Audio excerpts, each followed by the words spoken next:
నేను పెద్దగా ప్రసంగించదలుచుకోలేదు. ఎందుకంటే అనేక విషయాలు మన ముందుకు వచ్చాయి. ముఖ్యంగా నేను చెప్పదలుచుకున్న విషయం ఏంటంటే ఈ పుస్తకం 1984 ప్రజాస్వామ్య పరిరక్షణోద్యమం సజీవ చరిత్ర అని ఈ చక్కని పుస్తకాన్ని తీసుకొచ్చిన టీడీ జనార్దన్కి అలాగే పోలా విక్రమ్కి హృదయపూర్వకంగా మనందరి తరఫున నేను అభినందనలు తెలియజేస్తాను. మీ అందరికీ కూడా మనం చేస్తున్నాను. ఇది యువతరం నేటి తరం తప్పనిసరిగా చదవాల్సిన పుస్తకం. ప్రజాస్వామ్యం ఏ విధంగా హత్య చేయబడింది, ప్రజల ఉద్యమం కారణంగా ఎలా నిరంకుశ శక్తులు మళ్ళా తలవంచాల్సిన పరిస్థితి వచ్చింది, తర్వాత తిరిగి మళ్ళా ప్రజాస్వామ్యానికి ఎలా విజయం వచ్చిందనే విషయాలన్నీ ఈ పుస్తకం ద్వారా మనకు తెలుస్తాయి. నేనేమనుకుంటున్నానంటే చంద్రబాబు నాయుడు గారు కూడా చెప్తున్నాను, ఎన్టీ రామారావు గారి జీవిత చరిత్రను ఈ ప్రజాస్వామ్య పరిరక్షణ కూడా ఒక పాఠ్యాంశంగా చేర్చాల్సిన అవసరం ఎంతో ఉంది. కొత్త తరం యువతరం ఆయన జీవితాన్ని తెలుసుకోవాల్సిన అవసరం ఎంతో ఉంది. మహనీయులు ఎందరో ఉన్నారు పెద్దవాళ్ళు, వాళ్ళ జీవిత చరిత్ర కూడా మనం కొన్ని తెలుసుకున్నాం. ఆ ఇంగ్లీష్ వాళ్ళు పోతూ పోతూ వాళ్ళ భాషను మనపై రుద్దిపోయినందువల్ల వాళ్ళ చరిత్ర కూడా మనపై రుద్దారు. రాబర్ట్ క్లైవ్ ది గ్రేట్ అని, అలెగ్జాండర్ ది గ్రేట్ అని, ప్రపంచాన్ని దోసుకున్నందుకు గ్రేట్ ఎట్ అవుతాడు. కానీ మన వాళ్ళ చరిత్రను, మన మహనీయుల చరిత్రను, మన అల్లూరు సీతారామరాజు, మన వీరపాండ్య కట్టబొమ్మన్ లేదా మన యొక్క రాణి రుద్రమ్మ ఇలాంటి వాళ్ళ యొక్క చరిత్రను తగినంతగా తీసుకురాలేదు. ఇప్పుడు చరిత్ర కొత్త విద్యా విధానం వస్తూ ఉంది. చరిత్ర రాసేవాళ్ళు ఈ పాఠ్యాంశాల్లో ఒక భాగంగా శ్రీ నందమూరి తారక రామారావు గారి జీవిత చరిత్ర, వివిధ పార్శ్వాలు, అలాగే ఈ ప్రజాస్వామ్యానికి జరిగినట్టు యొక్క ఆ హత్యాకాండ, ఎలా ప్రజా ఉద్యమం ద్వారా తిరిగి మళ్ళా రామారావు గారు ముఖ్యమంత్రి అనే విషయాన్ని కూడా యువతరం తెలుసుకోవాల్సి ఉంది. ఎందుకంటే ప్రజాస్వామ్యాన్ని పరిరక్షించుకోవాల్సింది, ప్రజాస్వామ్యాన్ని ముందుకు తీసుకెళ్లాల్సింది వాళ్ళు. దేశ రాజకీయాలు మలుపు తిప్పిన సజీవ చరిత్ర 1984 ప్రజాస్వామ్య పరిరక్షణ ఉద్యమం పుస్తకావిష్కరణ కార్యక్రమంలో ముఖ్యమంత్రి గారితో, త్రిపుర గవర్నర్ గారితో, అలాగే మన స్పీకర్ గారితో, అలాగే మన వెంకటనారాయణ గారితో, ఇంకా అనేక మందితో కలిసి ఈ కార్యక్రమంలో పాల్గొనడం చాలా సంతోషంగా ఉంది. ఈ పుస్తకంలో రాసిన కొన్ని విషయాలతో నాకు ప్రత్యక్షంగా సంబంధం ఉంది. అందువల్ల నేను ఎక్కువగా మాట్లాడను. రామారావు గారిని అన్యాయంగా దించేసినప్పుడు అది ఆయన తెలుగుదేశం, మేము తెలుగుదేశం కాదు. అయినప్పటికీ కూడా ఆయన చంద్రబాబు నాయుడు గారు అంటే వాళ్ళ అల్లుడు ప్లస్ వాళ్ళ పార్టీ, సహజంగా వాళ్ళు రామారావు గారికి సపోర్ట్ చేయడంలో చేయాల్సిన కర్తవ్యం వాళ్ళ పైన ఉంది. కానీ నేను, జయపాల్రెడ్డి గారు, చంద్రమనేని రాజేశ్వరరావు గారు, మా పార్టీలన్నీ, పి రామచంద్రారెడ్డి గారు, సుందరయ్య గారు, ఇలా అన్ని పార్టీల వాళ్ళందరం, ఓంకార్ గారు, వీళ్ళందరూ కూడా కలిసి ఎందుకు ఎన్టీ రామారావుని సపోర్ట్ చేశాము అని అంటే ఆయన ప్రజాస్వామ్యయుద్ధంగా ఎన్నికైన పాపులర్ చీఫ్ మినిస్టర్. అలాంటి వ్యక్తి అమెరికాలో గుండె బాగలేక ఆపరేషన్ చేయించుకుంటూ ఉంటే దుర్మార్గంగా పదవీ కాంక్షతో ఢిల్లీ పెద్దల యొక్క ప్రోద్బలంతో రామ్లాల్ లాంటి యొక్క ఆ రోజు ఈ యొక్క రాజ్యాంగ వ్యతిరేక చర్యలకు పాల్పడే రామ్లాల్ గవర్నర్తో చేతులు కలిపి మరి నాదెండ్ల భాస్కర్ రావు మిగతా వాళ్ళు చేసినట్టు యొక్క ఆ దుర్మార్గం ఏమవుతుందో దాన్ని ప్రజలు నేటి తరం తెలుసుకోవాల్సిన అవసరం ఎంతో ఉంది. ఆ రోజు జరిగింది అన్యాయం కాబట్టి మేము తెలుగుదేశం పార్టీ కాకపోయినా మేమందరం కూడా ఎందుకు సపోర్ట్ చేశామంటే రామారావు గారికి ప్రజలు ఆయన ఎన్నుకున్నారు, ఆయనకు అన్యాయం జరిగింది. అందుకని రామారావు గారి అండన ఉండడం జరిగింది. చరిత్ర అంతా చెప్పారు. వారు ఇక్కడ జరిగింది, రామ్లాల్ వ్యవహరించిన తీరు, మాకు రాజ్భవన్లో అవకాశం ఇవ్వకపోవడం, ఆ తర్వాత అరెస్ట్ చేయడం, ఊరంతా తిప్పడం, అరెస్ట్ చేసి వ్యాన్ ఎక్కిచ్చారు. ఒక్క మాట చెప్తాను, వ్యాన్ ఎక్కిన తర్వాత అందరం దాంట్లో కూర్చున్న రామారావు గారు, ఉపేంద్ర గారు, చంద్రబాబు, నేను అందరం. డ్రైవర్ అడుగుతున్నాడు, సార్ ఎక్కడికి పోవాలని. ఇటు చూస్తే ఎవరు పోలీసు వాళ్ళు ఎవరు లేరు. ఎక్కడికి పోవాలంటే నేను చెప్పాను వాడికి, ఎక్కడికి పోయేది ఏముంది మొత్తం నగరం అంతా తిప్పబోయా అని చెప్పానని. అంతకుముందు దాకా రామారావు గారు ముఖ్యమంత్రిగా ఉన్నాడు గంట కిందట. ఈ వ్యాన్లో కూర్చొని చేతికర్ర గడ్డం కింద పెట్టుకొని కూర్చోన్నాడు తిరిగిపోతుంటే. అందరికీ అప్పుడు టీవీలు లేవు, ఇంత ప్రచారం లేదు. వెంటనే అందరికీ ఆశ్చర్యం కలిగింది, ఓహో ఈయన్ని అరెస్ట్ చేశారా అనే విషయం జనానికి తెలిసేటికి అవకాశం కలిగింది. ఈ ప్రపంచంలో అతిపెద్ద ప్రజాస్వామ్యం మన దేశంలో ప్రజాస్వామ్యాన్ని నిస్సిగ్గుగా కూనీ చేసే ప్రయత్నం చేస్తే దాన్ని రక్షించుకోవడానికి ఒక గొప్ప ఉద్యమం, అదే ప్రజాస్వామ్య పరిరక్షణ ఉద్యమం. చరిత్ర పుస్తకాల్లోనే కాదు, రాజనీతి శాస్త్రంలో కూడా చేర్చాల్సిన అంశం ఇది. సమాజంపై సానుకూల ప్రభావం చూపించేవారు కొందరు ఉంటారు. అటువంటి గొప్ప నేతల్లో శ్రీ ఎన్టీ రామారావు గారు ఒకరు. చలనచిత్ర రంగంలో కోట్లాది మంది అభిమానులను ఆయన సంపాదించారు. ఒకవైపు పురాణ పాత్రల ద్వారా, అలాగే సమాజంలో ఆధ్యాత్మిక భావనను పెంచుతూ, మరొక వైపు సాంఘిక చిత్రాల ద్వారా సమాజంలో ఉన్న జాడ్యాలపై ప్రజలను వివేకవంతులు చేశాడు. ఆయన రాజకీయాల్లో ఆయన కోట్ల మంది గుండెల్లో నిలిచిపోయారు. ఆయన రాజకీయ ప్రవేశం ఎందరో జీవితాలని మంచి మార్పు తీసుకొచ్చింది, నాణ్యమైన జీవితాన్ని చూపించింది. ఆయన నటుడు, ఆ నటుడు యొక్క మిగతా వివిధ పార్శ్వాలు అవన్నీ నేను ఇప్పుడు ఇంతకుముందు ఒకసారి మనం మాట్లాడున్నాం, మళ్ళా దాని గురించి చెప్పను. కానీ ఆయన రాజకీయ రంగ ప్రవేశం చేసిన కాలం ప్రత్యేకమైంది. దేశంలో రాష్ట్రంలో కాంగ్రెస్ నిరంకుశంగా పరిపాలన సాగిస్తూ ఉంది.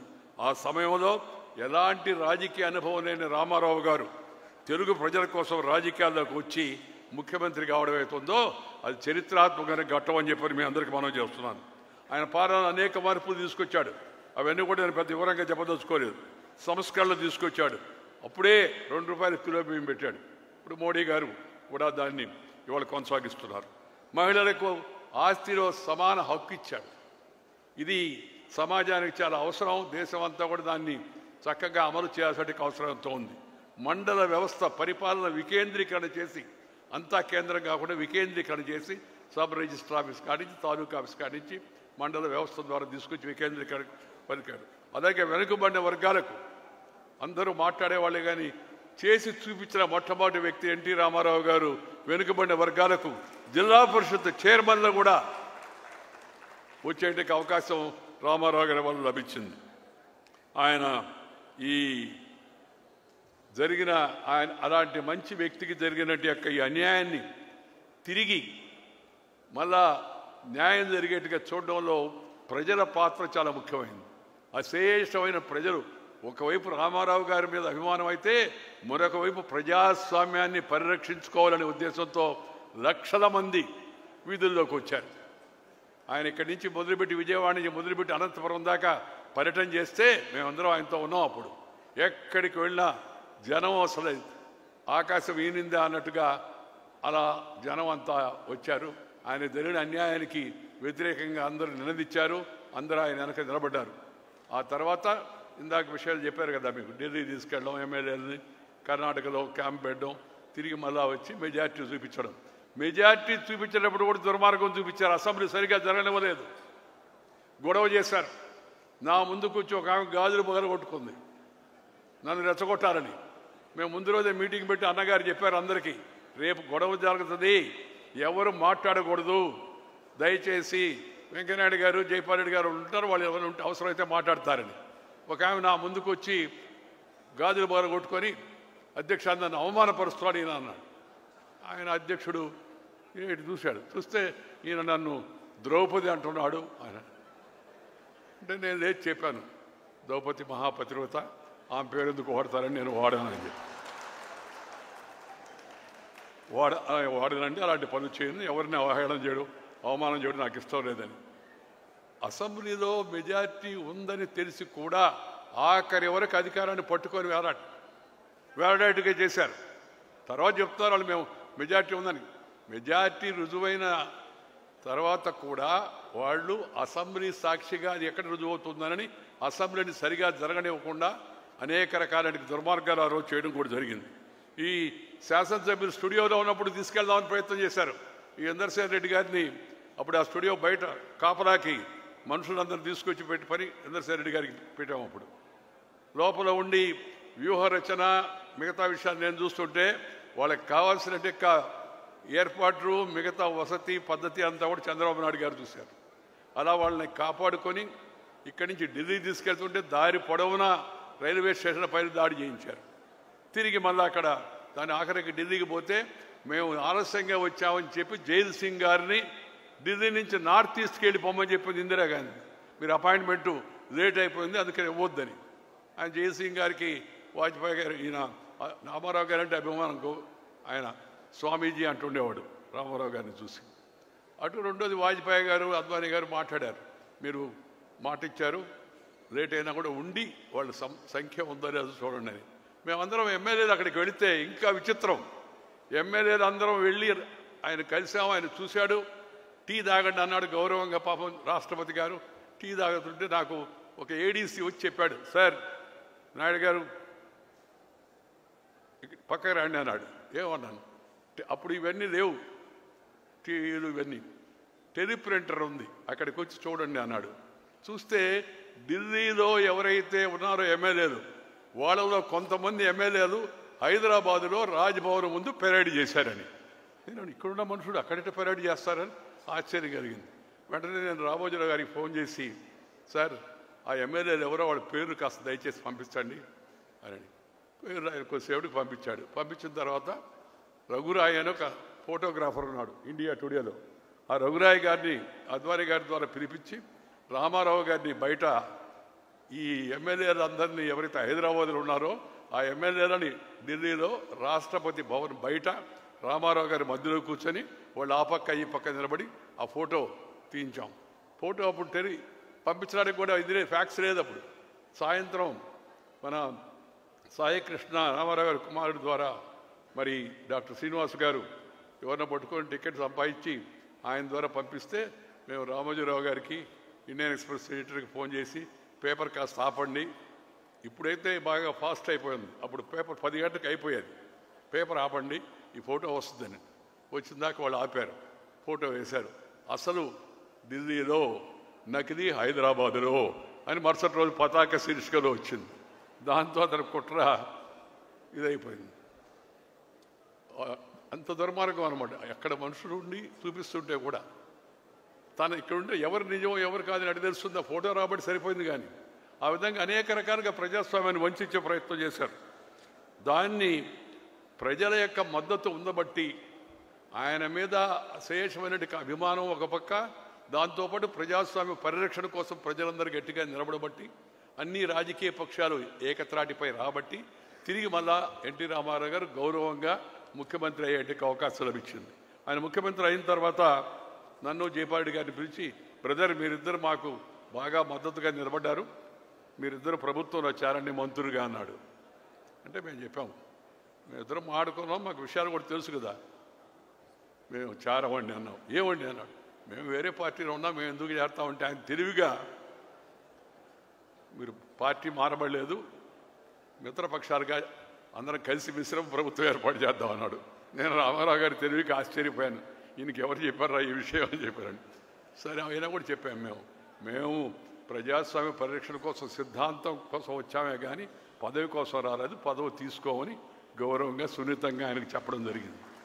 ఈ సందర్భంగా రామారావు గారు రాక ఆయన ముఖ్యమంత్రి, తెలుగుదేశం పార్టీ ఏర్పాటు, ముఖ్యమంత్రి కావడం, అలాగే ప్రజాస్వామ్యానికి జరిగిన ఈ అన్యాయం దాన్ని ఎదుర్కోవడంలో ప్రజలు చూపించినట్టు చొరవతో పాటు ముఖ్యంగా ఇంకొక వ్యక్తిని కూడా మనం గుర్తు చేసుకోవాల్సి ఉంది. స్వర్గీయ రామోజీరావు గారు ఈనాడు పత్రిక నిర్వర్తించిన పాత్ర ఏతుందో అది చాలా గణనీయమైంది. ప్రతి విషయాన్ని ఆయన చక్కని మార్గదర్శనం చేసి సమాచారాన్ని సేకరించి ఆ సమాచారాన్ని అంతా వీళ్ళకి అందజేసి మంచి అభ్యర్థుల ఎంపిక దగ్గర నుంచి జరిగినట్టు దుర్మార్గాన్ని మళ్ళా ప్రజలకు కలగట్టేట్టుగా చూపించిన విషయం వరకు రామోజీరావు గారు చాలా గట్టిగా సిద్ధాంతపరంగా నిర్ణయం తీసుకొని ఆయన పత్రిక చాలా గట్టిగా నిలబడింది. అందువల్ల ఈ సందర్భంగా ఆయన కూడా మన మధ్య లేడు కాబట్టి ఆయన కూడా స్మరించుకోవాల్సిన ప్రజాస్వామ్య పరిరక్షణకు ఆయన చేసిన కృషిని కూడా మనందరం గుర్తు చేసుకోవాల్సిన అవసరం ఎంతో ఉందని ఈ సందర్భంగా మీ అందరికీ మనం చేస్తున్నాను. నేను ఆఖరిగా ఇప్పుడు ముఖ్యమంత్రి గారు కూడా ఉన్నారు కాబట్టి ఆయన చాలా తెలివిగా నాకన్నా ముందే మాట్లాడాడు. ముఖ్యమంత్రి కదా, మాట కూడా చెప్పాడు. తెలుగు అధ్యయన కేంద్రం ఇక్కడ పెడితే రామారావు గారి విగ్రహం పెద్ద తప్పనిసరిగా నేను మన ఫోన్లో కూడా చెప్పాను, తెలుగు భాషకు ప్రాధాన్యత ఉండాలా. ప్రాచీన తెలుగు అధ్యయన కేంద్రం మైసూరులో ఉంటే నేను ఆ రోజు దాన్ని అక్కడి నుంచి తీసుకొచ్చి మైసూరులో ఉండవేంది తెలుగు అధ్యయన కేంద్రం అని ఆంధ్రప్రదేశ్ ఉండాలని తాత్కాలికంగా ఎవరు ముందుకు రాలేదు కాబట్టి నెల్లూరులో మా అమ్మాయి స్వర్ణ భారత ట్రస్ట్లో భవనం ఇచ్చి దాన్ని తాత్కాలికంగా అక్కడ ఏర్పాటు చేశాం. దాన్ని అమరావతికి తీసుకొస్తానన్నా దాంతోపాటు ఎన్టీ రామారావు గారి పెద్ద విగ్రహం పెట్టి గుర్తుగా ఏర్పాటు చేద్దామన్నా నాకు ఎలాంటి అభ్యంతరం లేదు. నేను కోరేది ఒకటే, రామారావు గారు మీద మాకు అభిమానానికి ఒకటి కాంగ్రెస్ వ్యతిరేకత, రెండు ఆయన భారతీయ సంస్కృతి పట్ల తెలుగు భాష పట్ల ఆయన చూపిన అభిమానం, ఆయన తెలుగు మాట్లాడే తీరు, దానికి ఇచ్చిన గౌరవం అవుతుందో దాన్ని దృష్టిలో పెట్టుకొని ఆంధ్రప్రదేశ్ ప్రభుత్వం కూడా పరిపాలన తెలుగులోనే ఉండాలి. ఎందుకంటే తెలుగు వాళ్ళకి కాబట్టి ఉత్తర్వులన్నీ తెలుగులోనే రావాలా. ఇంగ్లీష్ కావాలంటే ఒక కాపీ వేయండి వాళ్ళకి. వాళ్ళు ఏమంటారు, ఇంగ్లీష్లో ఉంటాయి, మీకు తెలుగులో కావాలంటే ఒక కాపీ వేస్తామని. మీ దయా దాక్షాలు మాకేం దయా, మేము తెలుగు వాళ్ళం, తెలుగు రాష్ట్రం, తెలుగులోనే పరిపాలన జరగాల్సిన అవసరం ఎంత ఉంది. తెలుగు రాని వాళ్ళు ఎవరైనా ఉంటే వాళ్ళకు ఒక కాపీ కావాలంటే ఇంగ్లీష్లో వేయొచ్చు. అంత ఇంగ్లీష్ వాడు నాకు తెలిసి ఆంగ్లేయులు ఎవరు ఆంధ్రప్రదేశ్లో లేరు, తెలుగు వాళ్ళే ఉన్నారు అందరూ. అందుకని తెలుగు భాషలో పరిపాలన జరగాల ఒకటి. రెండోది ప్రాథమిక విద్య పై స్థాయి విద్య కాదు, అది తెలుగులోనే జరగాల. తద్వారా తెలుగు భాషకి మనం గౌరవాన్ని ఇచ్చినట్టు అవుతుంది. తెలుగు భాష 10 కాలాల పాటు బాగా సజీవంగా బతుకుతుంది. ఈ పనిని కూడా రాష్ట్ర ప్రభుత్వం చేపట్టాలని, తెలుగు భాషకు ప్రోత్సాహాన్ని ఇవ్వాలని నేను ముఖ్యమంత్రి గారిని కోరుతున్నాను. మన భాషే మన గౌరవం, మన భాషను కాపాడితే మన ఆత్మను కాపాడుతుంటేనని రామారావు గారు కూడా చెప్పారు. అందువల్ల ఆయన మీద గౌరవంతో మనకి ఈ తెలుగు భాషను రాష్ట్రంలో మరింత వ్యాపకం చేయడం కోసం కూడా చర్యలు తీసుకుంటారని చెప్పి నేను ఆశిస్తున్నాను.